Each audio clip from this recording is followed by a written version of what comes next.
I'm outside the home of Bill and Frank Schuster on Broadview near Dundas. They've been told to get out of their subsidized housing by the end of the month. Why? Because they're both hoarders. Let me take you inside their apartment. Tell me a little bit about how this stuff came to be in your apartment, Bill. Oh, well, a lot of it was actually bought from the other apartment. And like these orange bags, they believe it or not, they've been here 12 years. We haven't gone through them. We bought them from the old apartment, and they just sat here. But other times, since we've been living here, we bought in all kinds of stuff, newspapers, and it's just junked up the place, and we've had to just move it around and create all these paths around. So I've just been bringing it in. I have, because of my mental illness, I have such a hard time like normal people, where I just get something and use it, and then I'm able to part with it. Right. So I just keep it for years and years and years. Right. I have such a hard time throwing the can out with a label on it. So a lot of these bags have these labels in them, and also like there's the boxes and other items that would be considered like garbage. But this is what I do. Especially like with the kitchen. You came in and also the kitchen. When I throw something out, I just like put it aside.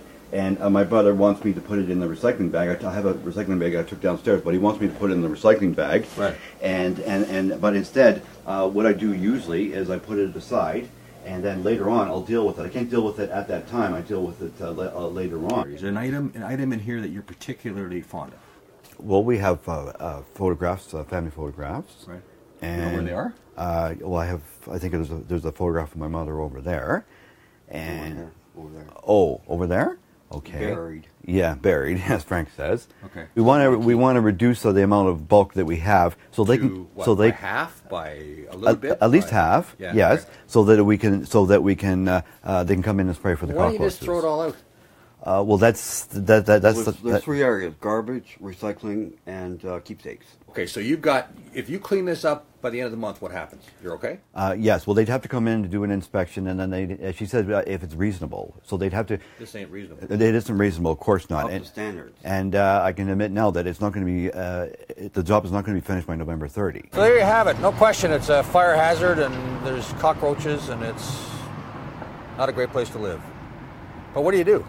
Throw them on the street? What good does that do? You're going to be out here at the end of the month. No place to go, no help. That doesn't seem fair either. For Sun Media, I'm Mike Strobel on Broadview near Dundas.